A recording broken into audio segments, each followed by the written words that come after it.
በጊዜው ይሁዳ ክርስቶስን የሸጠው በ30 ብር ነው። እኛ በዚህ ዘመን ያለን ሰዎች ጌታን ብናገኘው ኖር በነፃ እንሰጠው ነበር። በነፃ ምንም ዋጋ ሳናወጣ። እንደ ዮሴፍ ተሽጠሃል። የገዛ ወንድሞች የማታውቀው ባዕድ ሀገር ሄደ ባሪያ እንድትሆን ወርደውብሃል። ሞተሃል ብለው ለወላጆች ለሚወድህ በሙሉ የምትወደውን ልብስ ደም ቀብተው ሞቷል እርማችሁን አውጡለት ብለው ተናግረውብሃል። ሁላችንም እናማት በስመ አብ ወወልድ ወመንፈስ ቅዱስ አሐዱ አምላክ አሜን። ክቡር አባታችን መላከመዊ ቆሞስ አባ ገብረ ሥላሴ ጠባይ የሐመረ ኖህ የቅድስት ኪዳነ ምሕረት ገዳም አበምኔት፣ ክቡር አፈ መምህር አባ ኃይለ ሚካኤል፣ ክቡራን አበው መነኮሳት፣ አባቶች ካህናት፣ ወንድሞች ዲያቆናት፣ ሊቃውንት፣ ከሩቅም ከቅርብም የተገኛችሁ የልዑል እግዚአብሔር ቤተሰቦች በልዑል እግዚአብሔር ፍጹም ሰላም እንደምን አመሻችሁ? እንደምን አመሻችሁ? እንደምን ዋላችሁ? አሜን። ቸርነቱን ምሕረቱን ይቅርታውን በእድሜያችን ላይ ጨምሮ በፊቱ ያሳየነውን የእምነት ማነስ የምግባር ጉድለት ሳይመለከት በደጁ እንድንሰበሰብ የፈቀደልን ያልከለከለን የአባቶቻችን አምላክ ልዑል እግዚአብሔር ስሙ የተመሰገነ ይሁን። እንደ አምላካችን ቅዱስ ፈቃድ ባለችን ደቂቃ የማቴዎስ ወንጌል ምዕራፍ 18 ከቁጥር 21 ጀምሮ ባለ ክፍለ ምንባብ መነሻነት የአምላካችንን ቅዱስ ቃል እንማራለን። አምላካችን ቅዱስ እግዚአብሔር በጉባኤያችን መሃል ተገኝቶ የራቀውን አቅርቦ የረቀቀውንም አጉልቶ ምስጢርን ገልጦ ለሁላችንም እንድንሰማ ከምንም በላይ ደግሞ የሰማነውን ለመኖር እንዲያስችለን የእርሱ ቅዱስ ፈቃድ ይሁንልን። የማቴዎስ ወንጌል ምዕራፍ 18 ቁጥር 21 በዚያን ጊዜ ጴጥሮስ ወደ እርሱ ቀርቦ ጌታ ሆይ ወንድሜ ቢበድለኝ ስንት ጊዜ ልተውለት? እስከ 7 ጊዜን አለው። ኢየሱስ እንዲህ አለው፣ እስከ 7 ጊዜ 7 እንጂ እስከ 7 ጊዜ አልልህም። ስለዚህ መንግሥተ ሰማያት ባሮቹን ሊቆጣጠር የወደደን ንጉሥ ትመስላለች። መቆጣጠርም በጀመረ ጊዜ 1000 መክሊት ዕዳ ያለበትን አንድ ሰው ወደ እርሱ አመጡ። የሚከፍለውም ቢያጣ እርሱና ሚስቱ ልጆቹም ያለውም ሁሉ እንዲሸጥና ዕዳው እንዲከፈል ጌታው አዘዘ። ስለዚህም ባሪያው ወድቆ ሰገደለትና ጌታ ሆይ ታገሰኝ፣ ሁሉንም እከፍልሃለሁ አለው። የዛን ባሪያ ጌታ አዘነለትና ለቀቀው፣ ዕዳውንም ተወለት። ነገር ግን ያ ባሪያ ወጥቶ ከባልንጀሮቹ ከባሮቹ 100 ዲናር ዕዳ ያለበትን አንዱን አገኘና ዕዳህን ክፈለኝ ብሎ ያዘና አነቀው። ስለዚህ ባልንጀራው ባሪያ ወድቆ ታገሰኝ፣ ሁሉንም እከፍልሃለሁ ብሎ ለመነው። እርሱም አልወደደም። ነገር ግን ሄዶ ዕዳውን እስኪከፍል ድረስ በወህኒ አኖረው። ባልንጀሮቹ የሆኑ ባሮችም ያደረገውን አይተው እጅግ አዘኑ። መጥተውም የሆነውን ሁሉ ለጌታቸው ገለጡ። ከዚያ ወዲያ ጌታው ጠርቶ አንተ ክፉ ባሪያ፣ ስለለመንከኝ ያን ዕዳ ሁሉ ተውኩልህ። እኔ እንደማርኩህ ባልንጀራህን የሆነውን ያን ባሪያ ልትምረው ላንተስ አይገባህምን? አለው። ጌታውም ተቆጣና ዕዳውን ሁሉ እስኪከፍለው ድረስ ለሚያሰቃዩት አሳልፎ ሰጠው። ከእናንተ እያንዳንዱ ወንድሙን ከልቡ ይቅር ካላለ እንዲሁ ደግሞ የሰማዩ አባቴ ያደርግባችኋል ይላል። ስለ ቃሉ የአምላካችን የልዑል እግዚአብሔር ስም የተመሰገነ ይሁን። በዚሁ በተነበበው የወንጌል ክፍል መነሻነት እንደ እግዚአብሔር ቅዱስ ፈቃድ ስለ ይቅርታ እንማራለን። አምላካችን ቅዱስ እግዚአብሔር በድጋሚ እንዲያስተምረን የእርሱ ቅዱስ ፈቃድ ይሁንልን። የማቴዎስ ወንጌል ምዕራፍ 18 ጌታችን መድኃኒታችን ኢየሱስ ክርስቶስ ከሌሎች ምዕራፎች ጋር አብሮ በምሳሌ ካስተማራቸው ትምህርቶች መካከል አንዱ ነው። ራሱ የማቴዎስ ወንጌል በነገራችን ላይ ከሚጠራበት የማቴዎስ ወንጌል ተብሎ ከሚታወቀው መጠሪያው ባለፈ የምሳሌ ወንጌል እየተባለ ይጠራል። ምክንያቱም ከሌሎች ወንጌላት በተለየ መልኩ ጌታችን ኢየሱስ ክርስቶስ በምሳሌ በጣም ብዙ ትምህርቶችን አስተምሯል። አንዱ እንኳን ሁላችን የምናውቀው በዘመነ ክረምት የምንሰማው የዘርዘሪው ምሳሌ የማቴዎስ ወንጌል ምዕራፍ 13 ላይ ያለው ከነ ትርጉሙ የማቴዎስ ወንጌል ላይ የሚገኝ ሲሆን ሌሎችም እንደዚሁ ደግሞ ጌታችን ያስተማራቸው የምሳሌ ትምህርቶች አሉ። አምላካችን ኢየሱስ ክርስቶስ በመዋዕለ ሥጋዌ ዘመኑ ተመላልሶ በሚያስተምርበት ወቅት ትምህርቶቹን አንዳንዴ በቀጥታ አሊያም ደግሞ አሁን እንዳነበብነው በምሳሌም የሚያስተምርበት ክፍሎች እናገኛለን። ጌታችን በምሳሌ የሚያስተምርበት ምክንያት ሊቃውንተ ቤተ ክርስቲያን እንደሚያስረዱት ከሆነ የመጀመሪያው ከሚሰሙት ሰዎች አንጻር ነው። የቅዱስ ማቴዎስ ወንጌል ምዕራፍ 5 እና 6 ሁላችን እንደምናውቀው የተራራው ስብከት እየተባለ ይጠራልና አምላካችን ኢየሱስ ክርስቶስ ከፍ ባለ ተራራ ላይ ቆሞ አንድም ተቀምጦ የሚሰሙት ሰዎች ደግሞ ዝቅ ብለው በሚያስተምሩበት ጊዜ ላይ እነሱ የቃሉን ትምህርት ሲሰሙ አበው እንደሚናገሩት የተሰበሰቡት ሰዎች በተለያየ ምክንያት ነበር የሚመጡት። አንዳንዶች ክርስቶስ በሚያስተምርበት በዛች ተራራ ላይ የሚገኙት ምክንያታቸው ቃሉን ለመስማት ነበር። ሌሎች ደግሞ የሚገኙት ተአምራቱን ለማየት ነበረ፣ ወይም ተአምራትም ጭምር እነሱ እንዲደረግላቸው ፈልገው ነው። ሌሎች ደግሞ የሚገኙት ምግብ ፈልገው ወይንም ደግሞ መጠጥም ጭምር አስፈልጓቸው ነው። አንዳንዶች ደግሞ የሚገኙት ለክስ አሊያም ደግሞ ከሚናገረው ስህተት ፈልገው በኋላ ላይ ለመክሰስና እርሱን ለመጣል እንዲያመቻቸው ነው። ሌሎች ደግሞ ይገኙ የነበሩት ከእርሱ ጋር እስከ መጨረሻው ጭምር ለመዝለቅ ነው። ታዲያ ሊቃውንት ሲያስረዱ ዛሬም ተራራ ተብላ በምትጠራው ከፍታ ላይ ባለች ቤተ ክርስቲያን ላይ እንኳን እኛ እዚህ ይቅርና ሌላውን ቦታ ላይ ያለ ሰው ከነዚህ ከአምስቱ ምክንያት አይወጣም ወደ ቤተ ክርስቲያን ሲመጣ። አንዳንዶቻችን ዛሬ የመጣ ነው ቃሉን ለመስማት ነው። የእግዚአብሔር ቃል ይፈውሳልና የተሰበረውንም ጭምር ይጠግናል፣ የተገናኘውንም ጭምር መለየት የሚችል አምላክ ስለሆነ በቃሉ። አንዳንዶቻችን ተአምር ፈልገን የመጣ ነው። በሕይወታችን ብዙ ጥያቄ ስላለን ጭንቃችንንም እግዚአብሔር አምላክ አራግፎልን የሱን ሸክም መሸከም እንድንችልና የኛን ሸክም ግን ለሱ አሸክመንና ነፃ ወጥተን መሄድ የምንችልበትን ሕይወት ለማግኘት አለያም ደግሞ በስጋችን ጤና አተን በስጋችን ህሙም ሆነን ደዌ ይዞን የመጣን ተአምር ፈልገን የተገኘን ሰዎች አለን። ሌሎቻችን ምግብና መጠጥ ጠምቶን የመጣን ሰዎች አለን። እንደምታውቁት የጥንቷ ቤተ ክርስቲያን ጀምሮ እስካሁን ካሉት መጠለያ ከሚሰራበት ዋነኛው ምክንያት መካከል እኔና እናንተ ለሱባኤ ስንመጣ ወይንም ደግሞ ከቅጥረ ቤተ ክርስቲያን ውስጥ ቦታ ሲሞላ እንድናርፍበት ጭምር ተብሎ አይደለም። መጠለያዎች በዋነኝነት የሚሰሩት ዝክር፣ ጽዋ የሚባሉት መንፈሳዊ ማህበራት እንዲከናወኑ ለማስቻል ነው። ከዛ ከፍ ሲልም ደግሞ በእነዚህ በዝክርና በጽዋ የሚዘጋጀውን ጸበል ጻድቅን በለው ድግስን ሰርተው መብላት ለከበዳቸው እና ተርበውና ተጠምተው የሰውን እጅ በማየት የሚኖሩ የኔ ቢጤዎች መጥተው መብላት እንዲችሉ ነው። አሁን ግን ስታዩት ድግሶቻችን የጠገቡትን ከማብላት ያልዘለለ ነው እንጂ የተራቡትን የሚያስብ አይደለም። እንደ እንግዳ ግን ተቀብለን እንድናስተናግዳቸው ወንጌል እንኳን የሚያዘን እንዲህ ብድራቸውን መመለስ ለማይችሉት ሰዎች ነበር። ለዛ ነው ጌታችን ስትመጸውቱ መልሶ ሊመጸውታችሁ ለማይችል ለኔ ቢጤ ስጡት ይላል። ምክንያቱም ባለጸጋ ብታበሉት ሌላ ሊያበላችሁ የሚችል ከናንተም የተሻለ ድግስ ደግሶ መውጣት ይችላል። እናንተ እንዲያውም ባለዳ ትሆናላችሁ። ለዛ እኮ ነው ብዙ መንፈሳዊ ዝክሮች መንፈሳዊ የሆነው ጠባያቸውን አተው ፉክክርና ውድድር ከሆኑ ሰንብተዋል።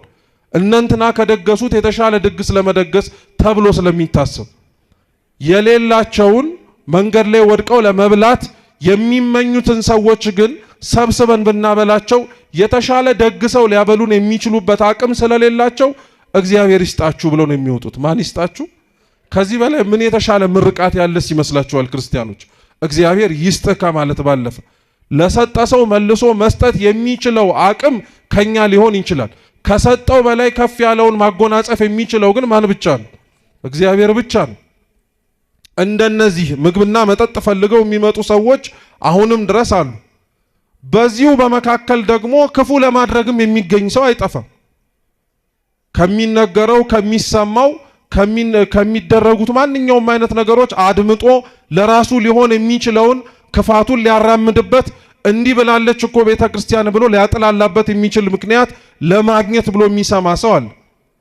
ታድሎ ደግሞ እዚህ ተገኝቶ እስከ ዘላለም ሊጸናም የተጠራና ቆርጦ የመጣ አለ። ጌታችን የሚገርማችሁ ከዛ ሁሉ ምክንያት ተሰብስበው ከተገኙት ሰዎች አስተምሮ ሲጨርስ አብረውት የጸኑት 120 ሰዎች ብቻ ናቸው። ይከተለው የነበረው እኮ 5000 ህዝብ በላይ ወይም ከ5 ገበያ ህዝብ በላይ ነበር ይከተለው የነበረው፣ ሊያውም ሴቶችና ህፃናት ሳይቆጠሩ። የሚፈልጉትን ካገኙ በኋላ ከነሱ የለመኑትን ጥያቄ ከአምላካቸው ካገኙ በኋላ ግን ሊከተሉት የመረጡት 120ዎቹ ብቻ ናቸው። ለዛ ነው እንደዚሁ ሁሉ ቃሉን ሰምተው ደግሞ እስከ መጨረሻው ለመጽናት የታደሉም ጭምር አለ። አሁን ይሄን የነገርኳችሁ የመጣንበት ምክንያት ይህ ነው ለማለት ብቻ አይደለም። እንደው ስትሰሙ እንኳን አይደንቃችሁም? ክርስቶስ ከነዚህ ከመጡት ከአምስቱ ምክንያት ይዘው ከተገኙት ሰዎች አብልጦ የሚወደው ማንን ይመስላችኋል? ቃሉን ለመስማት የመጣውን ነው? ተአምር ለማየት የመጣውን ነው? እርቦት ጠምቶት የመጣውን ነው? ክፉ ለማድረግ የመጣውን ነው? ወይስ ሊጸና የመጣውን ሰው ነው ክርስቶስ የሚወደው? መልሶ ይመስላል አይደል? ሊጸና የመጣውን የሚወድ እሱም ብቻ ግን አይወድም። ቢሆንማ ኖሮ አራቱ ለምን አያባራቸውም ነበር? ለተለያየ ምክንያት የመጡትን ካልጸናችሁ ለምን ትማራላችሁ? ካልጸናችሁ ለምን ተአምር ይደረግላችኋል? ካልጸናችሁ ለምንድነው ማበላችሁ ማጠጣችሁ? ክፉ ሊያደርጉ የመጡትንም ጭምር ክፉ ካደረጋችሁኝማ ለምን አወራለሁ እናገራለሁ ብሎ አላባረራቸውም። አምስቱንም ከነየአመላቸውና ከነየአመጣጣቸው ነው እግዚአብሔር አስተናገዳቸው። ምን ለማለት ተፈልጎ መሰላችሁ? ዛሬም እቺ ተራራማይቱ ቤተክርስቲያን ሁላችንም በየመጣንበት አይነት ምክንያት ታስተናግደናለች። ችግሩ ቤተክርስቲያን ደጇን ለሁሉ ከፍታ ሳለ ግን ውስጥ ገብተው የሚስተናገዱት ሰዎች ግን ይናቆራሉ። ቃሉን ለመማር የመጣው ሰው ታሞ የመጣውን ሰው ተቀምጦ እንዳይጸበል ያደርገዋል። ሊጸበል የመጣው ሰው እንዳይማር ሌላውን ሰው ይበጠብጣል። ምግብና መጠጥ ፈልጎ የመጣው ሰው ክፉ ለማድረግ ከመጣው ሰው ጋር ይለያያል። ምን አለፋችሁ እኛ በገባንበት ምክንያት ሌሎች ካልገቡ በቀር ቤተክርስቲያን ውስጥ ባይኖሩ ራሱ ደስ ይለናል። እኛ ብቻ ብንገኝ፣ እኛ ብቻ እግዚአብሔር ቢሰማን፣ እኛ ብቻ ሁሉም የጸሎታችን ምላሽ አግኝተን ብንሄድ እኛ ብንሆን ደስ ይለን ነበር። እግዚአብሔር ግን ሁሉንም አስገባ። ተመልከቱ፣ እግዚአብሔር ሁሉን አስገብቶ ግን እኛ ስንቱን አስወጥተነዋል። ቤተክርስቲያን እኮ ደጇን አንድም እንዳይዘጋ እንደው ክፉ ዘመን ደርሶ ነው እንጂ ድሮ ሲነገር በታሪክ ቤተክርስቲያን ቅጥር ራሱ የላትም። ታውቃላችሁ? ቅጥር ማለት አጥር ለማለት አይደለም። በር መዝጊያ የላትም። ሁሌም በሯ ክፍት ነው። ምክንያቱም ማንኛውም ሰው መጠለል መቻል አለበት። ለዛ እኮ ነው ቤተክርስቲያን ስትጠራ ራሱ አንደኛዋ መጠሪያዋ ምስካየ ሕዙናን ነው የምትባለው። እስኪ ምስካየ ሕዙናን በሉ። የሐዘንተኞች መጠለያ ማለት ነው። ማን ያላዘናል? ማን መጥቶ ቤተክርስቲያን መጠለል የማይፈልጋል? ከፍቷችሁ መጣችሁ የቤተክርስቲያን ደጅ ሲዘጋ አይከብድም? መንበርከክ ፈልጋችሁ ሰዓት አልፏል ተብሎ ሲቆለፍባችሁ ክፈቱልኝ ብላችሁ አትማጸኑ? አይገርማችሁም? እንደዚህ ቤተክርስቲያኑ ሲዘጋብን የምናሳየውን የጸጸት ስሜት እኛ ለሌሎች ቤተክርስቲያን እንዳይገቡ እንደ አጥር በር የቆለፍንባቸው ሰዎች ስላለን እንዳይገቡ እንዳይገኙ ከተገኙም እንዲወጡ የምንሞክራቸው ሰዎች አሉ።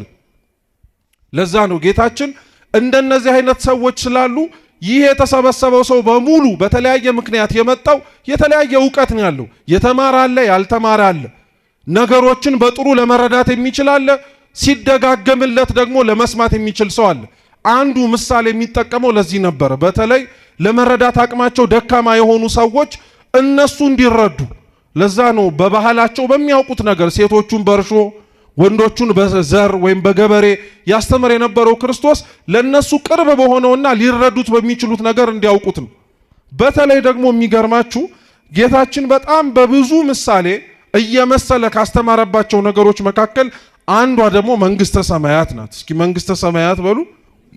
አዎ መንግስተ ሰማያት በወንጌል እንኳን ብትመለከቱ በጣም ብዙ ምሳሌ ነው ያላት። ክርስቶስ ሲያስተምርባት በሰናፍጭ ቅንጣት መስሏታል፣ በእርሾ መስሏታል፣ በገበሬ መስሏታል፣ በዘር መስሏታል። ምን አለፋችሁ በብዙ ነገር መስሏታል። ቤተ ክርስቲያን መንግስተ ሰማያትን በጣም በብዙ ምሳሌ ክርስቶስ በዋነኝነት የመሰለበት ምክንያት ምሳሌ አልባ የሆነች ስለሆነች ነው። በምንም ብትመሰል መንግስተ ሰማያት ይህ ነው ልትባል የምትችልና በተመሰለው ምሳሌ ብቻ ግልጽ ሆና ልትቀመጥ የምትችል ቦታ አይደለችም።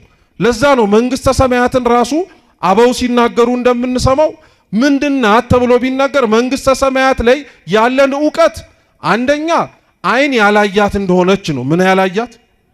እስኪ ጆሮ ያልሰማት በሉ። እንዴት ነው አይን ያላየውን ጆሮ ያልሰማውን እንዲህ ነው ተብሎ በእርግጠኝነት ሊነገር የሚችለው? በፍጹም ሊነገር አይችልም። ስለዚህ በውስጥ ባሉ ስለሷ በሚታወቁ እግዚአብሔርም እንዲህ ናት ብሎ ባስተማረን ነገር ስለ መንግስተ ሰማያት አበውም ያስተምራሉ፣ ቤተክርስቲያንም ጭምር ታስተምራለች። ስለዚህ መንግስተ ሰማያት በጣም ብዙ ምሳሌ ነው ያላት። መንግስተ ሰማያት ብቻ አይደለችም። በነገራችን ላይ ምሳሌ አልባ የሆኑ ነገሮች በሙሉ ብዙ ምሳሌ ነው ያላቸው። ተመልከቱ፣ ክርስቶስ በምንድን ነው የሚመሰለው? በምን የማይመሰልበት ነገር አለ? ራሱ መልሱ ይሄ ነው። ጌታ በምንድን ነው የሚመሰለው ተብላ ቤተክርስቲያን ብትጠየቅ በምን የማይመሰልበት ነገር አለ? ምሳሌ አልባ ስለሆነ። እሱ ሩቅ ከሆነባችሁ ደግሞ እመቤታችን በምንድን ነው የምትመሰለው? ራሱ ደራሲው እንኳን አባ ሕርያቆስ በቅዳሴው ምንድን ያላት?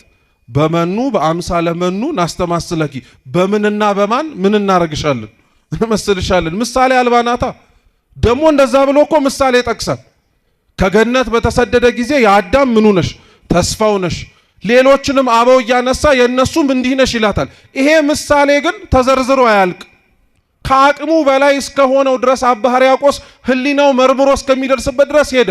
ከዛ በኋላ ግን ገልጦ ሊመረምርበት የሚችልበት መረዳትም እንዲሁም ከፍ ያለውን የመለኮትን ምስጢር ሊያውቅ የሚችልበት ምንም ምክንያት ሊኖር ስለማይችል ሰው ስለሆነ አቆመ። በቃ እዛ ላይ በምንም አይነት ነገር ምሳሌው ሊመሰል ስለማይችል፣ መንግስተ ሰማያትም እንዲሁ ናት። ምሳሌ አልባ የሆነች ቦታ ናት። ስንገባ ብቻ የምናውቃት የደከምንባት ሰዎች ወይም የምንደክም ክርስቲያኖች ስንገባ ብቻ የምንረዳባት ቦታ ናት። ስለዚህ እንዳትረሱ፣ ምሳሌ መጀመሪያው የሚመሰልበት ምክንያት ሩቅ የሆነውን ሰው ሊረዳው የማይችለውን ነገር ለማስረዳት ነው። ሁለተኛው ምሳሌ የሚመሰልበት ምክንያት ደግሞ ክርስቶስ ሲያስተምር የሚሰሙት ሰዎች ሁሉም በቀና አእምሮ ስለማይሰሙት ነው። ለምሳሌ አይሁድ ፈሪሳውያን ዙሪያው ሆነው ያደምጡት የነበረው ሌሎችንም እየላኩ ይዛችሁት ኑ አዳምጡት ምን አለ ያለ ይናገሩ የነበሩት በዋነኝነት በቃሉ ትምህርት ለመሸነፍ አይደለም፣ ከሚናገረው ነገር ምን ስህተት እናገኛለን ብለው ነው። ስለዚህ ያለ ጊዜው በመስቀል እንዳይሞት ያለ ጊዜው በእነሱ እጅ እንዳይወድቅ እግዚአብሔር ባወቀ እነሱን እንኳን ሲገስጻቸው በምሳሌ ነበር የሚናገራቸው የነበሩ። ለዛ ነው ምሳሌ ቤተ ክርስቲያን ውስጥ በጣም አስፈላጊ የሆነ ነጥብ ነው። ክርስቲያኖች ስለ ምሳሌ ሲነገር ለምሳሌ ተብሎ ሲነገር ጉዳዩን ለኛ ቅርብ ለማድረግ እንደሆነ እንዳትዘነጉ። አንድ ምሳሌ ልመስልላችሁ ምን ያክል ምሳሌ አስፈላጊ እንደሆነ እንድንረዳው። ትላንትና ካልተሳሳትኩ ስትማሩ ስለ ምስጢረ ሥላሴ ነው ያለ ተማራችሁት አይደለም? ረስታችሁታል? ጥሩ ነው፣ ችግር የለም። 10 ምናምን ቀን ስላለ ትከልሱታላችሁ። አንዱ የሰው ህሊና መርምሮ ለማይደርስባቸው ነገሮች መካከል አንዱ ምስጢራተ ቤተ ክርስቲያን ናቸው። ሰው ምስጢራተ ቤተ ክርስቲያንን በምንም አይነት መልኩ በቃ ጥጥት አድርጌ በልቼዋለሁ ሊል አይችልም። በፍጹም ረቂቅ ስለሆነ ማለት ነው። ረቂቅ የሆነውን እነዚህን የቤተ ክርስቲያን ምስጢራት ሰው የራቀውን ቀርቦ ለመረዳት እንዲያመቸው የምንጠቀምበት ምሳሌ ነው። ትላንት የተማራችሁትን ልተውና ከምስጢረ ሥላሴ ቀጥሎ ስላለው ስለ ምስጢረ ሥጋዌ እንዴት ምሳሌ አስፈላጊ እንደሆነ ላሳያችሁ። የምስጢረ ሥጋዌ ዋነኛ አስኳል ትምህርት አምላክ ሰው ሆነ ነው። ማን ሰው ሆነ? አምላክ ሰው ሆነ ነው። ስለ አምላክ ሰው መሆን ቤተ ክርስቲያን ደግሞ ስትናገር እንዲህ ነው የምትለው፣ ከላይ ሳይጎድል በሉ እንጂ ከታች ሳይጨመር አምላክ ሰው ሆነ። እንዴት? እስኪ እንዴት አስቡት። ከላይ ሳይጎድል ከታች ሳይጨመር እንዴት አምላክ ሰው ሆነ ተብለን እንጠየቃለን። አንደኛው ማወቅ ያለብን ነገር የአምላክ ሰው የመሆን ምስጢር የሚደነቅ ነው እንጂ የሚመረመር አይደለም። የሰው ህሊና ቢያወጣው ቢያወርደው የሚደርስበት አይደለም። እንደማይደርስበት አውቆ አድንቆ ያከብረዋል እንጂ እንኳን የሰው ህሊና ይቅርና ከላይ ሳይጎድል ከታች ሳይጨመር ከኛ እንኳን በአፈጣጠር የሚለዩት ረቂቃን የሆኑት ቅዱሳን መላእክት እንኳን በእመቤታችን ጀርባ ታዝሎ በላይ በሰማያት ከአብ ከመንፈስ ቅዱስ ጋር ሲሰለስ ሲቀደስ አምላካቸውን ሲያዩት ስቡህ ብቻ ነው ያሉት። በቃ እጹብ ድንቅ ስቡህ ምስጉን ነህ ብቻ ነው ያሉት። እነሱ እንኳን ሊመረምሩት አይችሉም። ታዲያ እንዴት ነው ቤተ ክርስቲያን ከላይ ሳይጎድል ከታች ሳይጨመር የሚለውን የአምላክን ሰው የመሆንን ምስጢር የምታስረዳው ብትሉ በምሳሌ ነው። በምን ያለ? በፀሐይ። ለምሳሌ ፀሐይን ተመልከቷት። ፀሐይ 3 ነገሮች እንዳሏት ሁላችሁም ታውቃላችሁ። ሙቀት፣ ብርሃንና ክበብም። ብዙ ጊዜ ላይ ፀሐይ ክበብ እንዳላት ትኩረት አንሰጥም እንጂ ከወሰኗና ከተገደበላት ውጪ አታበራም። ሙቀት አላት፣ ግለቷ ያንን ያሳያል። እኛም ብንፈልገው ለአምላክ ሰው መሆን ለማሳየትና ለማስተማር ብርሃኗን ብቻ ነው። ምኗን አልካችሁ? ብርሃኗን ብቻ። የፀሐይ ብርሃን ፀሐይ ስትወጣ የሚበራው የት ነው? ሰማይ ነው? መሬት ላይ ነው? በሉ እንጂ ሰማይ ነው መሬት ነው የሚያበራው? መሬት ላይ። ስለዚህ ፀሐይ ስትወጣ መሬት ላይ ካበራች ሰማይ አይታይም፣ ጨለማ ነው ማለት ነው። እንደዛ ነው ያላችሁ መሬት ላይ ነው የምታበራው እኮ አላችሁ። እሺ ደግሜ ልጠይቃችሁ፣ ፀሐይ ብርሃኗን የምታበራው የት ነው? ሰማይ ላይ ነው መሬት ላይ ነው? ሰማይ ላይ። ስለዚህ ሰማይ ላይ ካበራች ደግሞ ምድሩ ጨለማ ነው ማለት ነው። ኧረ ተው።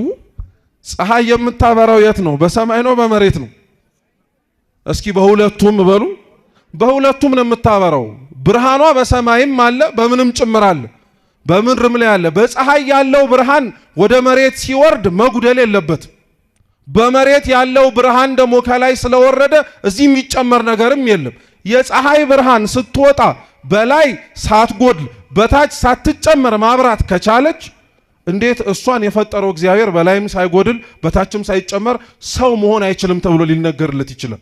አሁን ምሳሌው ቅርብ አላረገውም? ታዲያ ዋነኛው ምሳሌ ያስፈልጋል የሚባለው ለዚህ ነው። ምስጢራትን ለማስረዳት ስርዓትን ለማስከበር ሌሎችም የቤተ ክርስቲያንን ትምህርቶች በምሳሌ የተዋቡ ናቸው። ይህንን መሰረትነት ያገኘነው ደግሞ ከክርስቶስ ነው። እኛ ትምህርታችንን ያነሳ ነው ጌታችን ኢየሱስ ክርስቶስ መስሎ ካስተማረባቸው ትምህርቶች መካከል አንዱ ነው። ሲነበብ እንደሰማችሁት የማቴዎስ ወንጌል ምዕራፍ 18 ቁጥር 21 ከ12ቱ ደቀ መዛሙርት መካከል አንዱ የሆነው ቅዱስ ጴጥሮስ ወደ ጌታችን ቀረበና ወንድሜ ቢበድለኝ ስንት ጊዜ ይቅር ልበለው አለ። ያቀረበው ጥያቄ የይቅርታ ጥያቄ ነው። 3 ጊዜ ይቅር ልበለው፣ 7 ጊዜ ይቅር ልበለው ብሎ ተናገረ። በአይሁድ ስርዓት መሰረት እንደሚነገረው ከሆነ መጽሐፍቶቻቸው አንድ ሰው ሌላውን ሰው ሲበድል 3 ጊዜ ይቅር ለማለት ይችላል። ከ3 ጊዜ በላይ ግን ይቅር እንዲል ራሱ አይገደድም። ስለዚህ 3 ጊዜ ይቅር ልበለው አለ ቅዱስ ጴጥሮስ። ትንሽ 3 እንኳን አነሰች ከተባለ 7 ጊዜ ይቅር ልበለው አለ። ያው ከ3 7 ከፍ ስለሚል በቁጥር ደረጃ ጌታችን ኢየሱስ ክርስቶስ ምን ብሎ መለሰለት? ወንድምህ ቢበድልህ 7 ጊዜ ብቻ ሳይሆን 7 ጊዜ 70 ጊዜ ይቅር በለው አለ። ጉዳዩ የቁጥር አይደለም። በነገራችን ላይ ያው በሚያውቀውና ቅዱስ ጴጥሮስ ባደገበት በአይሁድ ስርዓት ቁጥሩን ከፍ አድርጎ ምህረት ላደርግ ብሎ ጠየቀው። ጌታችን ግን የመለሰለት መልስ ቁጥሩን ከፍ አድርገህ ይቅርታን በለመንክበት ልክ አይደለም ይቅርታ የምታረገው፣ 70 ጊዜ 70 ነው አሉ። 7 ጊዜ 70 ነው አሉ። ብታባዙት 490 ማለት ነው። ቆጥረህ 490 ጊዜ ይቅር ብለህ 491ኛው ላይ ግን ይቅር አለማለት ትችላለህ ለማለት አይደለም። ባጭሩ ተደጋጋሚ ይቅር ቢልህ እረፍት አልባ ሆነ አንተም ተደጋጋሚ ቢበድልህ አንተ ይቅር ለማለት አትዘግይ ለማለት ነው። እና ክርስቶስ ተደጋጋሚ ሲበደል ተደጋጋሚ ይቅርታ ለማለት እንዲረዳው የሚያስችለውን ትምህርት ለቅዱስ ጴጥሮስ በምሳሌ አስረዳው። ምን አለ? መንግስተ ሰማያት ባሮች ያለው ባሮቹንም የሚያስተዳድር ንጉስ ይመስላል አለ። ምን ይመስላል? ንጉስ። የቀደመው የግሪኩ መጽሐፍ በነገራችን ላይ ንጉስ ብቻ ብሎ ያስቀምጠው። ንጉስ ሰው ብሎ ነው የሚማረው። ምን አልኳችሁ? ንጉስ ሰው ነው የሚለው ግን ከጊዜ ወደ ጊዜ እየተተረጎመ ሲመጣ ግን ሰው የሚለው ወጣና ንጉስ የሚለው ቀረ። ምንም ችግር የለው፣ ምስጢር አያፋልስም በነገራችን ላይ። ነገር ግን ንጉስ ሰው የሚለው አስፈላጊነቱ ግን በኋላ ላይ ታሪኩ ሲተረክ የታሪኩ የመጨረሻው የምሳሌው መርገፍ የሆነው ፍጻሜው ላይ እንዲረዳ ተብሎ ነው። ብቻ ግን ጌታችን ኢየሱስ ክርስቶስ ያንን ንጉስ አነሳለትና በምሳሌ መስሎ ማስተማር ጀመረ። ያ ንጉስ ባሮች ነበሩት አለ። ከባሮቹ መካከል እልፍ የተበደረው ሰው ነበር አለ። እልፍ ማለት 10,000 ማለት ነው። አሁን 10,000 ለኛ ቀላል ይመስላል እንጂ በጊዜው ሮማውያን በነበሩበትና እስራኤልም ቀኝ በተገዛችበት ዘመን 10,000 ማለት በጣም መጠን አልባ የሆነ በጣም ከፍተኛ ብር ነው። በተለይ ደግሞ በሩቅ ምስራቅና በቅርብ ምስራቅ ባሉ ሀገራት ላይ 10,000 ማለት በጣም ጣሪያ የነካ ለኛ ቢሊዮን ትሪሊዮን ብለን እንደምንጠራው ሰው ሊቆጥረው የማይችል በጣም ከፍተኛ ገንዘብ ነው። 10,000 ነው የምላችሁ በድሮ እና 10,000 ብር ተበደረው። በእኛ ቋንቋ ብር እንበለው። ተበደረውና ተበድሮ እዳውን የሚከፍልበት ጊዜ ላይ ግን እዳውን ለመክፈል አልቻለም። ስለዚህ ያ ንጉስ አንድ ሰው እዳውን ሳይከፍል ሲቀር ሊደረግ የሚገባውን ነገር አደረገበት። ምን አለው? እዳህን መክፈል የማትችል ከሆነ እንግዲያውስ ባለትዳር ነህ፣ ልጆች አሉ፣ እዳህን ባትከፍልም ሀብት አለኝ ብለህ የያስካት ትንሽ ነገር ትኖርህ ይሆናል። እየሰማችሁኝ ነው? ሀብት አለህ ብለህ የያስካት ትንሽ ነገር ትኖራለች። እሷን በሙሉ ይሸጥና እዳውን እኮ አይከፍልም። እንደው ስሙ በደም እዳውን አይከፍልም፣ ግን ሁሉም ይሸጥና ወደኔ ይግባ፣ ቢያንስ እንኳን ካለ መክፈል ጥቂት ነገር መያዝ ይሻላል ብሎ ያ ንጉሥ እንደዚህ ሲል ባሪያው ወደቀና ተንበርክኮ ጌታዬ ሆይ ታገሰኝ፣ ሁሉንም እከፍልሃለሁ አለ። እስኪ ጌታዬ ሆይ በሉ። ታገሰኝ፣ ምኑን እከፍልሃለሁ? ሁሉንም እከፍልሃለሁ አለ። እና ያ ንጉሥ ወድቆና ተንበርክኮ የሚለምነውን ያንን ሰው በተመለከተ ጊዜ ላይ አዘነለት፣ ራራለት። እዳውን ሊከፍል የማይችል መሆኑን ከሚያሳያቸው ነገሮች ተመለከተ። ስላዘነለትና ስለተቆረቆረ ምን አደረገ? ምህረት አደረገለት፣ ተወለት ሁሉን ነገር። እሺ ይቅር ብዬሃለሁ አለ። ይሄ ግን አላቆመም። ወዲያውኑ ጌታችን ያ የተማረው ሎሌ ደግሞ ሌላ እሱ በስሩ ያለ ሎሌ እንዳለ አድርጎ ታሪኩን ማስተማር ቀጠለ። ያ ሎሌም ተመለሰና ሌላ በስሩ የሚያገለግለውን አንዱን ሰው አመጣና ወዲያውኑ ሲያገኘው 100 ብር ዕዳ ነበረበትና ክፈለኝ አለው። 100 ብር ዕዳ አለብህ ክፈለኝ አለው። ክፈለኝ ብቻ ግን ብሎ አላቆመም። አነቀውና አንገቱን ካልሰጠኸኝ ብሎ ተገዳደረው። የዚህን ጊዜ ላይ ያ ሰው አሁንም እባክህ ታገሰኝ እንከፍልሃለሁ አለ። ግን የመጀመሪያው ሎሌ ንጉሱ ያሳየውን ምህረት ለሁለተኛው እሱ በጥቂቱ ተበድሮት ሊከፍለው ላልቻለው ለሌላኛው ሎሌ ሊያሳየው አልቻለም። ወደ ወህኒ እንዲወርድ ያደረገው እና ሌሎች ይሄንን የሚያዩ የሱ የንጉሱ ሌሎች ባለሟሎች፣ አሽከሮች፣ ገረዶቹ በጣም ተገረሙ። ምክንያቱም እሱ ሲማር አይተውታል። እሱ ይቅርታ ሲያገኝ ተመልክተውታል። ለሌላው ይቅርታ ለማድረግ መቻሉ በጣም ስለደነቃቸው ሄደው ለንጉሱ ነገሩት። ንጉሱ አስጠራውና አንተ ልትከፍለው ያልቻልከው ዕዳ እንደነበረብህና እኔ ምህረት እንዳደረግኩልህ ለምን ረሳኸው? ለምን ይሄኛውን ሰው ይቅር ለማለት ከበደ? ለምን አራራህለትም አሉ። ሎሌው ምንም ሊመልስለት አልቻለም። ሊመልስለት ያልቻለው እውነት ለመናገር አስቡት፣ ከ10 ሺህና ከ100 የትኛው ነው የሚበልጥ? 10 ሺህ ነው። ብሩ ያን ያክል አስፈልጎት አይደለም። ብሩ ያን ያክል አስጨንድቆት አይደለም። ሲሰላ ራሱ እሱ የነበረበትና ንጉሱ የተወለት ዕዳ ማለት ክርስቲያኖች ስሙ 10 ሺህ የሆኑ መክሊቶች ወይም ብዛት ያላቸው ዋጋዎች በጊዜው በነበረው በሂሳብ ምንዛሬ ብንሰራው 200 ሺህ የሆኑ እስራኤላውያን በአመት የሚከፈላቸው ደሞዝ ነው። 6000 ዲናር እንደማለት ነው። 10 ሺህ ቢመነዘር በእስራኤል በነበሩበት ጊዜ ላይ ይሄንን ያክል ነው የተማረለት። እሱ ደግሞ ጠይቆ ያልተመለሰለት 100 ነው። እንደው ብታሰሉት እንኳን ምናልባት ለወራት ወይ ለሳምንታት ያለ ክፍያ ሊሆን ይችላል። እንዴት ልትምረው አልቻልክም አሉ። እና ያ ንጉስ ያኛው ሎሌ ለሌላኛው ያሳየውን ጭካኔ እንዲያውቀው ስለፈለገ ትላንትና የማረውን ምህረት አስቀረለትና እሱን ወደሚቃጠለውና ጥልቅ ወደ ሆነው ቦታ አስገቡት ብሎ ተናገረ። ጌታችን ይሄንን ለቅዱስ ጴጥሮስ የተረከለት ታሪክ እርሱ ምህረት ለማድረግ የጠየቀበትን ልክ እንዲያውቀው ስለፈለገ ነው። ንጉስ እየተባለ የንጉስ ሰው እየተባለ በግሪኩ ደግሞ የሚጠቀሰው ጌታችን ኢየሱስ ክርስቶስ ነው። ምህረት እንዲደረግለት መጀመሪያ ላይ መጥቶ ሲለምን የነበረው የመጀመሪያው ሎሌ ወይንም ደግሞ ባሪያ እኛ ነን። 10 ሺህ የሆነ ብዙ ብድር አበደረው ማለት ሊከፍለው የማይችለውን ነገር በሙሉ እግዚአብሔር ለዛ ሰው ሰጠው ማለት ነው።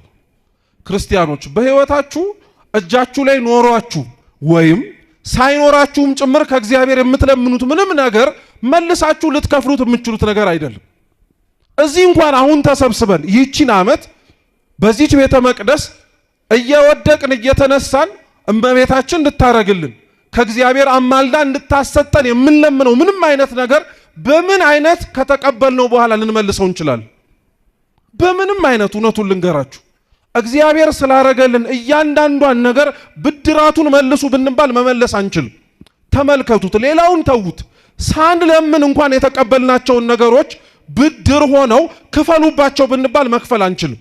ለምሳሌ ይሄ ሁላችንም እርስ በርስ የምንተያይበት አይን ጸልየህ የምታወጣው እንጂ ስትወለድ ጀምሮ አብሮ የተፈጠረ ባይሆንስ ኖሮ ብላችሁ አስባችሁ ታውቃላችሁ? ይሄ አሁን የምታዩበት አይናችሁ ስትወለዱ ልሙጥ ግንባር ሆነን ወተን በጸሎት በልመና በሱባኤ እንዲህ ተሰብስበን ግን የምናበራውና እግዚአብሔር ይብራላቸው የሚል ነገር ቢሆን ኖሮ ስላበራው ምን ብድራት እንከፍሎ ይሆን?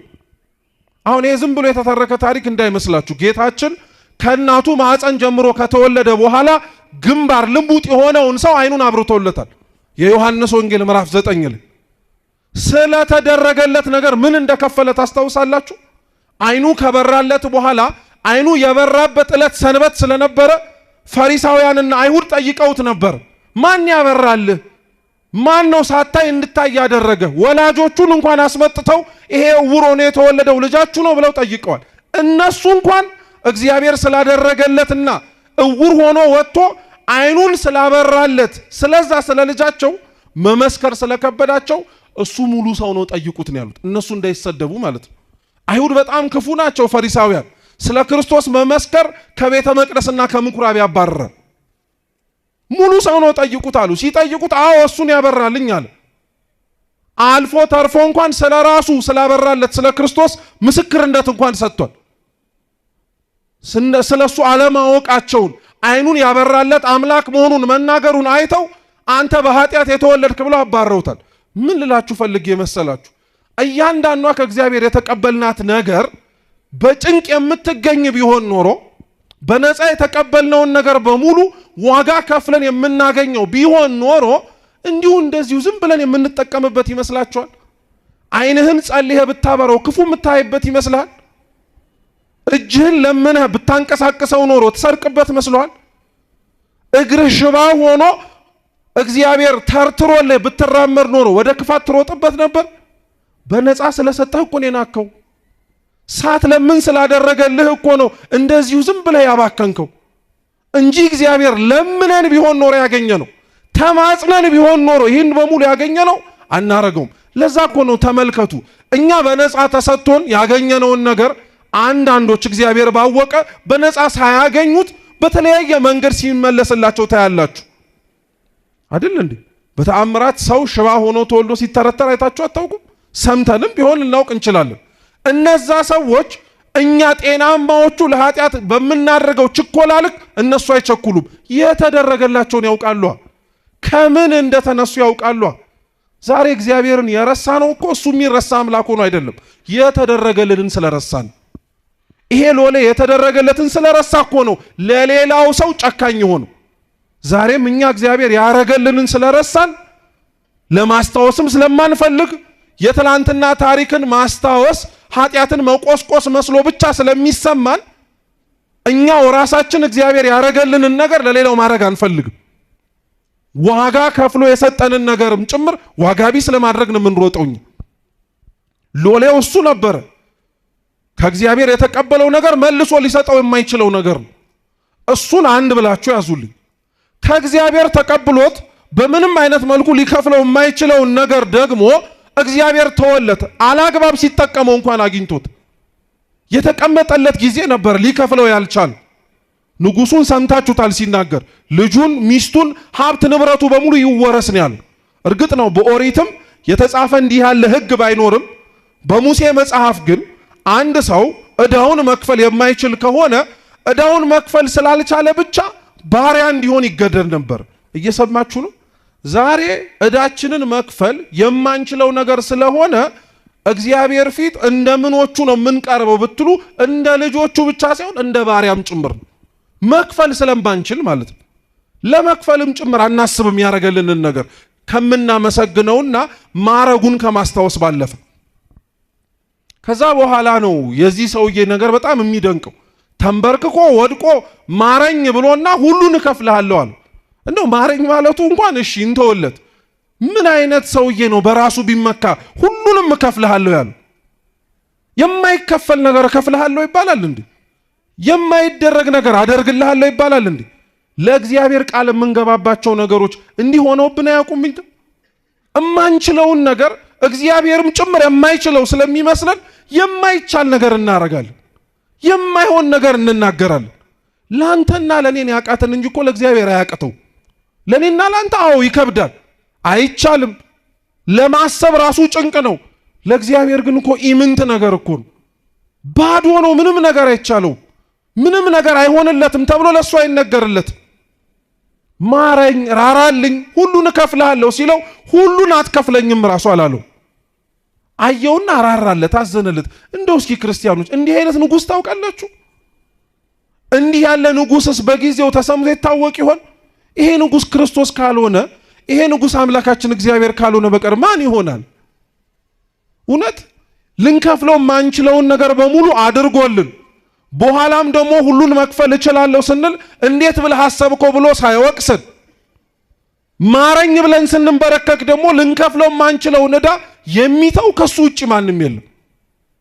ማረው፣ ራራለት፣ እሺ ይሁንልህ አለው። ልጅህን፣ ሚስትህን፣ ሀብትህን ይዘህ ሂድ፣ እሺ ልትከፍለው ማልችለው ዕዳ ነው አለ። የሚያሳዝነው ግን ያሎሌ ወዲያውኑ እንደወጣ ያገኘውን ባሪያ ግን አንቆ ነው 100 ዲናሬን ካላመጣህ አለቀህም ያለው። ለዛ ነው ክርስቶስ እንዴት ያለ ጨካኝ የሆነ ሰው እንደሆነ ለማሳየት ሲል የዚህን የይቅርታ ታሪክ ለጴጥሮስ የነገሩ። መጽሐፍ ቅዱስ ክርስቲያኖች ይቅርታ የተደረገላቸው ሰዎች መጽሐፍ ነው ብንል እውነት ነው። ይቅርታ የተደረገላቸው ሰዎች መጽሐፍ ነው።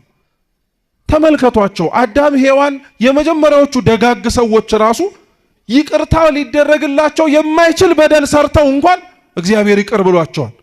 የአዳምና ሔዋን ኃጢአት በነገራችን ላይ ቀላል ነገር እንዳይመስላችሁ።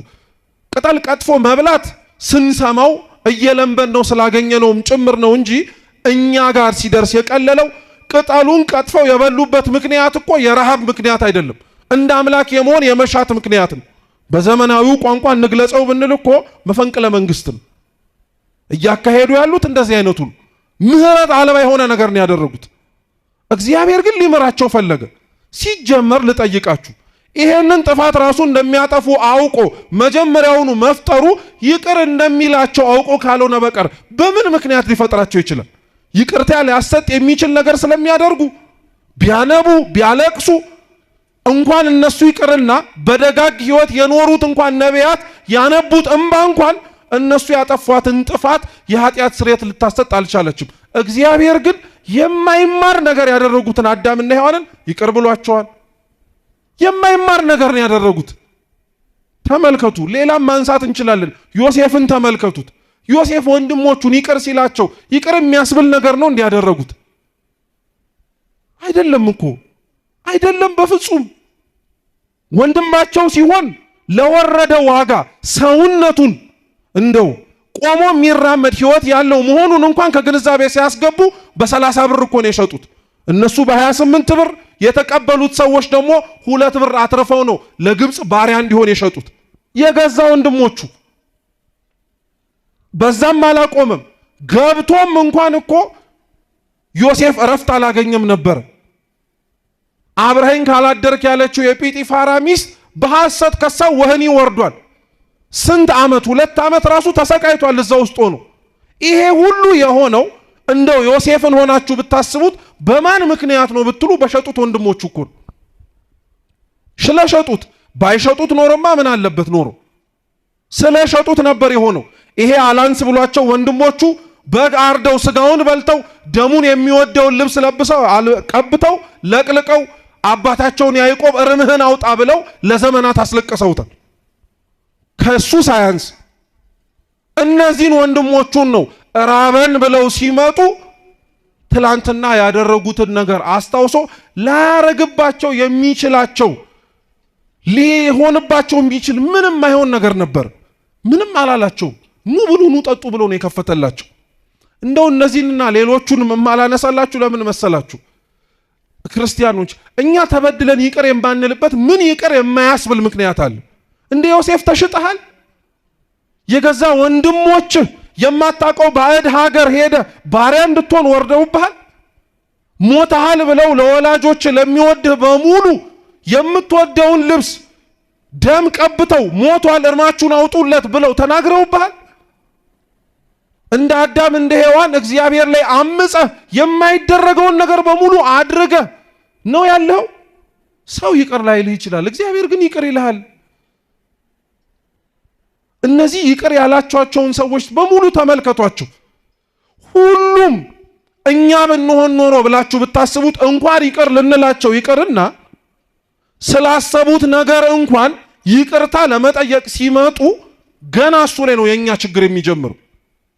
ክርስቲያኖች እውነት ይቅር ላለመባባል ምንድነው የከበደን? ተመልከቱ። እኛ ይቅር ሌላውን ሰው ላለማለት የምንደረድራቸው ብዙ ምክንያቶች አሉ። አንዳንዶቻችን የበደሉንን ይቅር የማንለው የበደሉን ሰዎች ይቅርታ ስለማይገባቸው ነው። እውነት ወይስ ሐሰት? እውነት ነው። እሱማ ይቅርታ አይገባውም እንላለን። ማን ስለሆነች ለምን ይቅር ይባላሉ? አንዳንዶቻችን ሌላውን ይቅር የማንለው ይቅርታ መሸነፍ ስለሚመስለን ነው። ባጠፉን ሰዎች፣ በበደሉን ሰዎች፣ ክፉ ባረጉልን ሰዎች እኛው ራሳችን የተበደልነው ይቅርታ አደረግን ማለት ለኛ ሽንፈት መስሎ ስለሚሰማን ይቅር የማንል ሰዎች አለን። ለአንዳንዶቻችን ይቅር የማንልበት ምክንያት ደግሞ ምንድነው? ያቆሰሉንን ቁስል እያስታወስን ስለሚጠዘጥዘን ከቁስሉ ጥዝጣዜ ያላነሰ እነሱን ምህረት ማድረግ መልሶ ሌላ ጠባሳ ስለሚመስለን ለሁላችንም ይቅር ላንልበት የምንችልበት ሺህ የምንዘረዝራቸው ምክንያቶች አሉ።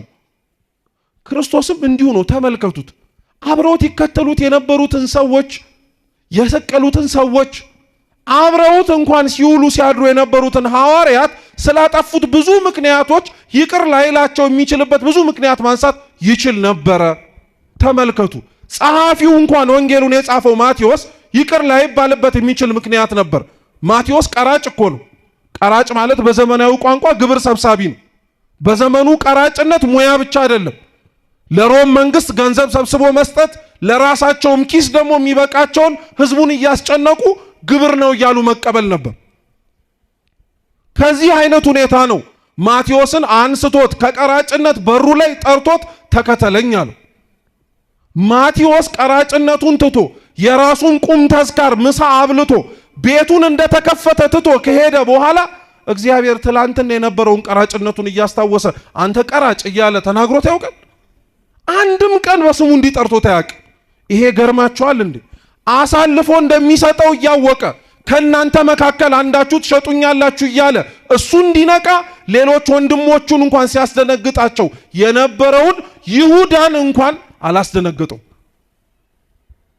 አንተ ነው አሳልፈ የምትሸጠኝ ብሎ ጣቱን አልጠቆመበትም። ስለነዚህ ሰዎች ታሪክ ስንሰማ ተደጋጋሚ ስናደምጥ እኛ እነሱ እንሆን ብላችሁ ጠይቃችሁ ታውቃላችሁ? ከይሁዳ የከፋን እኮ ነን እኛ። እውነቴን እምላችሁ በእውነት ከይሁዳ የከፋን ነን እኛ። እንደውም ለአንድ ሊቅ ምን አለ መሰላችሁ? በጊዜው ይሁዳ ክርስቶስን የሸጠው በ30 ብር ነው። እኛ በዚህ ዘመን ያለን ሰዎች ጌታን ብናገኘው ኖር በነፃ እንሰጠው ነበር። በነፃ ምንም ዋጋ ሳናወጣ። እንዴት አወክ ብትሉ ኃጢአት ስትሰሩ ሰይጣን ስንት ከፍሏችሁ ነው? ምን ቃል ገብቶላችሁ ነው? ምን ሊሰጣችሁ የሚችለው መንግስት እንዳለ ነግሯችሁ ነው? ምንም ተስፋ ሳይሰጠን ለሰይጣን በደል መስራት ጥሩ እንደሆነ አምነን ስጋዊ ድክመታችንን ምክንያት አድርገን ፈጸምን ማለት ጌታን 30 ብር ሳይሆን ከዛ ባነሰ ዋጋ አሳልፈን ሸጥ ነው ማለት ነው። ከይሁዳ የከፋን እኛ ነን። ማቴዎስ የትላንትና ኃጢአቱን ትቶ የተመለሰ ሰው ነው። ቀራጭነቱን ረስቶ በዛም አልተወነጀልም። የትላንትና በደላቸውን ረስተው እግዚአብሔር እንዲያስተካክላቸው የመጡ ሰዎችን እግዚአብሔር ይቅር ሲላቸው እኛም ማንላቸው አንብስም? አላውቅልህም የት እንደነበርክ እያልን የምናሸማቀቃቸው፣ ደና ሰው አትመስልም ቆመ ስታስቀድስ የምንላቸው፣ ከዚህ ስትወጣ ምን እንደምታረግ የማናውቅ መሰለህ እያልን ሐሳባችን፣ አንደበታችን፣ ድርጊታችንም ጭምር የሚዘልፋቸው ሰዎች አሉ። ማቴዎስ የትላንትና ቀራጭነቱን አይደለም ክርስቶስ ሲጠራው ያየው የነገ ሐዋርያ መሆኑን ነው። ጳውሎስን ሲመለከተው ሲጠራው የትላንትና አሳዳጅነቱን አይቶ አይደለም ምርጥ ዕቃነቱን ተመልክቶ ነው። ታዲያ ክርስቲያኖች ምን ሆነን ነው እኛ ሌላውን ይቅር ላንልበት የምንችል ምን በቂ ምክንያት አግኝተን ነው? እኛን ከበደሉን በላይ እግዚአብሔርን አልበደሉትም እኚህ ሰዎች? እኛስ ሌላውን በደልን ከምንለው በላይ እግዚአብሔርን አላሳዘን ነው? በደንብ አድርገን ተመልከቱ ክርስቲያኖች። ሌላውን ሰው ይቅር ላለማለት አክርረን የምናጠብቀው ገመድ እግዚአብሔር እኛን ይቅር እንዳይለን የምናስረው ገመድ ነው። ሌላውን ሰው ይቅር ለማለት የምንፈታው ገመድ እግዚአብሔር እኛን ይቅር እንዲለን የምንፈታውም ጭምር። በቃ አጭር እኮ ነው። ክርስቶስ ስለ ይቅርታ ሲያስተምር እናንተ ይቅር መባል የምትፈልጉ ከሆነ እግዚአብሔር ምህረትን እንዲያደርግላችሁ የምትሹ ከሆነ እናንተም ሌላውን ምን በሉ ነው ያለው? ይቅር በሉ። ይቅር ብለን ነው እኛ ታዲያ እዚህ የተሰበሰብነው። ይቅርታ አድርገን ነው ልባችን ንጹህ ሆኖ ነው የመጣ ነው። ተው ክርስቲያኖች፣ ቤተ ክርስቲያን ደጇን ከፍታ እግዚአብሔር እጆቹን ዘርግቶ ተቀበለን ማለት ቢያንስ ለመስተካከል እድል እንደሰጠን አምነን የምንመጣው እንጂ ከነችግራችንና ልናስወግደው የምንችለውን ነገር በሙሉ ችግር የለም ብለን እንድንመጣ አይደለም። ይቅር ማለት ለምን ከበደን? እውነት አንዳንዴ አስቡት ክርስቲያኖች፣ እንኳን እኛ እርስ በርስ ይቅርና በደሉን ብለን የምንናገራቸው ሰዎች ቤተ ክርስቲያን ውስጥ ቢመጡ የማያስገባቸው የእግዚአብሔር ይቅር አለ ማለት ነው ወይስ የኛም ቢተኝነት ነው? የኛም ቢተኝነት እኮ ነው። ሁሉንም አስቧቸው። ክፉ አረጉብን የምትሏቸውን ሰዎች ሁሉንም ምን ክፉ ያደረጉብን ነገር አሉ? ሁሉንም አስቡት። እኒህን እግዚአብሔር ይቅር እንዲላቸው የሚያስፈልገው መጠጋት ብቻ ነው። ለነሱ ማረኝ ብሎ መናገር ነው። ለነሱ ሲነሱ እግዚአብሔር አምላክ ምህረት መያዣ ነው። እንዴት አወክ ብትሉ ዛሬ በስንክሳራችን ታስበው ከሚውሉ ቅዱሳን መካከል አንዷ ቅድስት አትናሲያ ናት። በረከቷ ለሁላችን ትድረሰን። ቅድስት አትናሲያ የትላንትና ህይወቷ በጣም ጥሩ ነበረ። እየመጸወተች ለሊቃነ ጳጳሳት እያበላች ለካህናት እያበላች እያጠጣች በረከት ትዝቅ የነበረች ሴት ነበረች። የቀን መጣያው አይታወቅምና ክፉ ቀን ገጠማት። ክፉ የሆኑ ሰዎች ቤቷ ገፍተው ክፉ ምክር መከሯት። ተለወጠች ወዲያውኑ። ትላንት ትሰጥ የነበረው ትመጸውት የነበረው መልካም የሆነችው አትናሲያ ዘማዊ ሆነች። ትላንትና የሚያቋት ሰዎች በሙሉ በክፋቷ ምክንያት ሲርቁ ስለ ክፋቷ ብለው ደግሞ ብዙ ሰዎች ቀረቧት። ይሄ የጽድቅ ስራዋ መቋረጡን በገዳም ውስጥ ያሉ አበው ሰሙና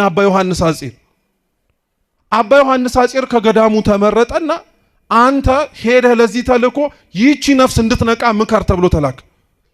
ጸሎት ተቀብሎ ወጣ። ቤቷን እንደ ሴተኛ አዳሪ ቤት አድርገው ሌሎች ሰዎች እየከፈሉ አብሯት ሰውነቷን እየሸጠች የምትኖር ሴት ስለነበረች እሱም መጥቶ ሲቆም ማንም ሰው እንደሚመጣው የሚስተናገድ ስለመሰላቸው ሄዳችሁ ለመቤቷ ንገሯት መምጣቴን አሉ። እሷም ሽቷን ነስንሳ አልጋዋን አነጥፋ ለዝሙት የሚመቻትን ነገር በሙሉ አድርጋ አልጋዋ ላይ ተኛች። አባ ዮሐንስ አጺር ገባ። ተቀመጥ አለችው። ተቀመጠ። ስቅስቅ ብሎ ማልቀስ ጀመረ። ምን ነው አላት። ምን ነው የትላንትና ጽድቅሽ የት ሄደ? ምን ነው እግዚአብሔርን ትላንትና ያደረገልሽ ነገር በሙሉ የት ጠፋ ብለው ተናገራት። ወዲያውኑ ልቧ ተሰበረ። ወዲያውኑ ተደነገጠች። የት ያውቀኝ ይሆን ብላየች። አያችሁ፣ ትላንትና መጥቶ እሱ የሚፈልገውን ሌላው ሰው የሚፈልገውን ነገር በሙሉ አድርጎ ከመሄድ ባለፈ ስለ ነፍሷ ግድ ያለው አንድም ሰው አልነበረም። ዛሬም እውነት ልንገራችሁ ክርስቲያኖች፣ ስለ ሌላው ነፍስ አብዛኞቻችን ግድ አይለንም። የኛ ጸሎት ይሰማ፣ እኛ እግዚአብሔር ይቅር ይበለን፣ ራሴ በግል ማለት ነው እንጂ ሌላው ይቅር ይባል አይባል፣ ሌላው ምህረት ያገኝ አያገኝ። በጣም እኮ ነው የምናሳዝነው።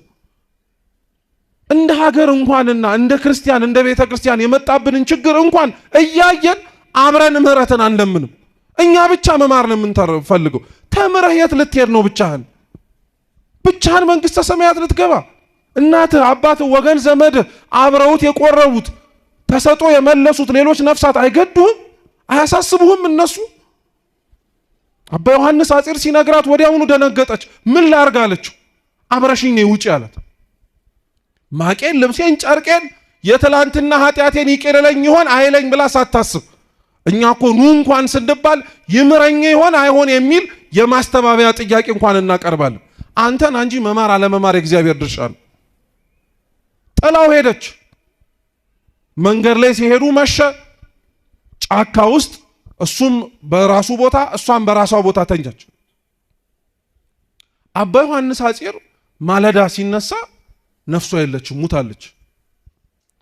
ምንም ሊያደርግ አይችልም። ተመልሶ ወደ ገዳሙ ሄደ። በገዳም ያሉት አበው ግን ምን አሉት መሰላችሁ? ከማን ጋር ነበረ ትላንትና ያደርከው አሉት። አትናሲያን ይዣት መጥቼ ከኃጢአቷ አስትቻት ጫካ ውስጥ ነበር የተኛቸው። አይገርምህም አሉት። አንተ የተኛህበት ጫካ ላይ ከምድር እስከ ሰማይ የተዘረጋ መሰላል የሰማይ መላእክት ሲወጡ ሲወርዱ አይተን ነበራል። ለማን? ለአትናስያ እግዚአብሔር ይቅር አላት ሲሉ፣ አዎ ገና ትታው ስትወጣ ነው ምህረት ያደርግላታል። ትተን ስንመጣ ምህረት የሚያደርግልን አምላክ እንደሆነ አትጠራጠሩ ክርስቲያኖች። ችግሩ እኛ ትተው የመጡንን ሰዎች ምህረት አለማድረጋችን። ደስ ይላል አይደል? እግዚአብሔር ምህረት አደረገላት ሲባል ከንፈር ያስመጥጣል ያስብላል። አንተ ምህረት ያላረክለት ሰው አያሳዝንም? ያንተን ይቅርታ ደጅ እየጠና ማረኝ የሚለው ሰውስ ልብ አያሳዝንም? እግዚአብሔር እንዲምረን መማማር አለብን። እውነቴን እንምላችሁ ዘመናችን ይቅርታን ከሚናገረው ይልቅ ጥላቻን መንዛት ስለለመደበት እኛም ተጸናወትን። ሰው ይቅርታ ልናረግለት ከሚገባው ነገር ይልቅ ምህረት ላንዳረግለት የምንችልበትን ምክንያት በደማቅ ቀለም ነው የምንጽፈው። ሊያው በደማቅ ቀለም። እስኪ ስለ ሰው ደግ የምታስታውሱት ነገር አለ? ምን ቢባል ሊያውም የበደሉን ጥሩ ሰው ነበረ እኮ ብለን የምንጀምረው። የትላንትና ነገሩን ከመናገር ይልቅ የዛሬ የሰራውን ነገሩን መናገር እንፈልጋለን። ይቅርታችን በብዙ ነገር ታጠረ። ክርስቲያኖች ሁሉም ከላይ እስከታች ያለው በደለ እንላለን። እሺ ታዲያ ይቅርታው ከየት ይጀምር? ከሆነ ቦታ ካልጀመረ እያለን አሁንም እየጠበቅን ነው። እኛ ምን አለበት ይቅርታ ብንል? እኛ ምን አለበት ምህረት ለማድረግ ብንሄድ? ከኛ መካከል ከፍ ማለትን የሚጠላ ማንም የለም፣ ዝቅ ለማለት ግን የሚወድ ማንም የለም ጭምሩ። እና ቅዱስ ጴጥሮስ ራሱ ጠያቂውን ራሱ ይዩት እስኪ። አሁን ጴጥሮስ ስለ ምህረት የሚለምን ሰው ነው ራሱ። አይገርማችሁ? እሱ እንዳለው ክርስቶስ አዎ 3 ጊዜ ብቻ ነው እንጂ ከዛ በላይ ይቅር አትበለው ቢባል እኮ በዚህችው ቃል የሚመዘነው መጀመሪያ ጴጥሮስ ነው። ለምን? ክርስቶስን ስንት ጊዜ ክዶታል? 3 ጊዜ ዶሮ ሳይጮህ 3 ጊዜ ቢለው ኖሮ ጴጥሮስ ራሱ ምህረት አልባ ነበር፣ ጉዱ ሰርቶት ነበር። ግን አይደለም፣ ተደጋጋሚ ነው ይቅር መባል ያለብህ አለው። አያችሁት? ጴጥሮስ በካደው ልክ በጨከነበት ልክ ያበላውን እጅ እንኳን አላውቅም ብሎ በተናገረበት ልክ ምንም ሊያረግ አልፈለገም ነበር። ማረው፣ ምህረት አረገለት። እኛስ ምህረት የማናረገው ለምንድን? 2 ጓደኛሞች ነበሩ ይባላሉ። እየሰማችሁ ነው? 2 ጓደኛሞች ነበሩና እኒህ ወዳጆች ሩቅ መንገድ ወደ ገዳም ለመሄድ ተነስተው እየመጡ ነው። ልክ አሁን እናንተ እኔ ሁላችንም እንዳረግ ነው። እና እነዛ ወንድሞች በመንገድ እየተራመዱ በአንድ ጉዳይ ባነሱት ሐሳብ አይስማሙ። በጣም ነው የሚዋደዱት፣ ለዘመናት ወዳጆች ነበሩ። ዞረና አንደኛው ጓደኛ ሌላኛውን በጥፊ መታው። ሞቅ ያለ ጥፊ። እና ደነገጠ። እንዴ ስንት ዓመት አብረው ሲኖሩ እንኳን ሊመታው እጁን አንስቶበት የማያውቅ በጥፊ ሞቅ አረገው። እና እየሄዱበት የነበረበት አሸዋ ላይ በጣም የምወደው ወንድሜ በጥፊ መታኝ ብሎ ጻፈ። ለምንድን ነው የምትጽፈው አለው። እንዳይረሳ ነው አለው። እየሰማችሁ ነው? እንዳይረሳ በጣም የምወደው ወንድሜ በምን መታኝ አለው? በጥፊ መታኝ አለው። እሺ ብለው ትንሽ ርቀት እየሄዱ ወደ ገዳሙ መቅረብ ሲጀምሩ ያው በጥፊ የተመታው ሰውዬ ሳያስበው ወደ ውስጥ የሚስብ ጭቃ ማጥ ውስጥ ገባ እና ማጡ አላንስ ብሎት ወደ ታች እየሳበው በጣም ሲቸገር ያ በጥፊ የመታው ወንድሙ ሊሞትበት ስለሆነ ስቦ አወጣው። ከጎኑ ድንጋይ ነበር። በጣም የምወደው ወንድሜ ከሞት አተረፈኝ ብሎ ደግሞ ድንጋዩ ላይ ጻፈበት። ለምን ይሄን ጻፍከው አሉ። ያው ስላተረፍከኝ ነው አሉ። እና በጣም ያኛው በጥፊ ሲመታው የነበረው እንዲሁም ያወጣው ወንድሙ በጣም ስለደነቀው ልክ ወደ ቤተ ክርስቲያኑ ሲገቡ ጠየቀው። በጥፊ ሲመታ ባሸዋ ላይ ነው የጻፍከው፣ ከገባህበት ገደል ሳወጣ ድንጋይ ላይ ነው ቀርጼ የጻፍከው፣ ለምን አሉ። አሸዋው ላይ የጻፍኩት እንዲጠፋ ስለፈለኩኝ ነው አሉ። ድንጋዩ ላይ ግን የተጻፈው አይጠፋም። የብዙ ወንድሞቻችንን ኃጢአት እኛ እኮ ድንጋይ ላይ ነው የቀረጽነው እንዳይጠፋ። በደላቸው መልካም ስራቸውንስ አሸዋው ላይ። እንዲህ ከመሆን እግዚአብሔር አምላክ ይሰውረን። ያስተማረን የመከረን የአባቶቻችን አምላክ ልዑል እግዚአብሔር ስሙ የተመሰገነ ይሁን። የሰማነውን በልቦናችን ሰሌዳ ይጻፍልን።